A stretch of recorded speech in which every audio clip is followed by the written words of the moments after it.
दिन एक व्यक्ति भगवान बुद्ध के पास आया और बोला, गुरुदेव, मैं समझ नहीं पाता कि कर्म कैसे काम करता है।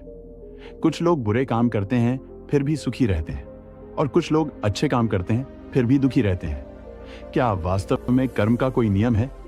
बुद्ध मुस्कुराए और बोले, मैं तुम्हें एक छोटी सी कथा सुनाता हूं। बुद्ध ने पास पड़ी जमीन से 3 बीज उठाए और बोले, देखो, मैं ये 3 बीज अलग अलग जगह डाल रहा हूं।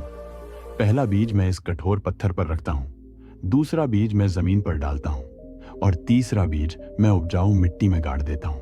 अब बताओ, इनमें से कौन सा बीज सबसे पहले फलेगा? व्यक्ति ने जवाब दिया, गुरुदेव, पहला बीज जो पत्थर पर है वह कभी नहीं उगेगा। दूसरा बीज शायद उगे लेकिन कमजोर होगा। तीसरा बीज जो उपजाऊ मिट्टी में है वह निश्चित रूप से एक बड़े वृक्ष में बदल जाएगा।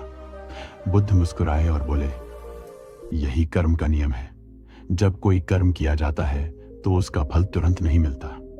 कुछ कर्म कठोर पत्थर पर पड़े बीज की तरह होते हैं जिनका फल तुरंत नहीं दिखता लेकिन वे मिटते भी नहीं।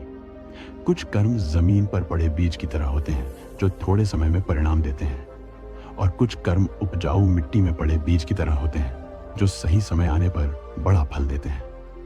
फिर बुद्ध बोले, इसलिए कोई भी व्यक्ति अपने कर्मों से नहीं बच सकता। अच्छे और बुरे कर्मों के फल को समय के अनुसार प्राप्त करना ही जीवन का नियम है।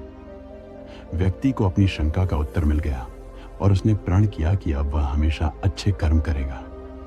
कर्म का फल तुरंत मिले या न मिले, लेकिन वह नष्ट नहीं होता। अच्छे कर्म हमेशा अच्छे परिणाम लाते हैं, बस समय का इंतजार करना पड़ता है।